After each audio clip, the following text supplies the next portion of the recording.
కోటి సోమవారం. కార్తీక సోమవారంలాగే కోటి సోమవారం అంటే సోమవారం వస్తుంది అని అనుకుంటే అది పొరపాటే. కార్తీక మాసంలో శ్రవణ నక్షత్రం ఉన్న రోజున కోటి సోమవారం అని అంటారు.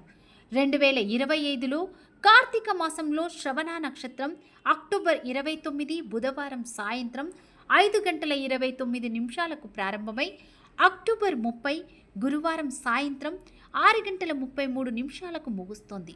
శ్రవణ నక్షత్రం సూర్యోదయంతో కలిసి ఉన్నందున 2025 అక్టోబర్ 30 గురువారం రోజున కోటి సోమవారంగా జరుపుకోవాలి అని ఆధ్యాత్మిక పండితులు సూచిస్తున్నారు.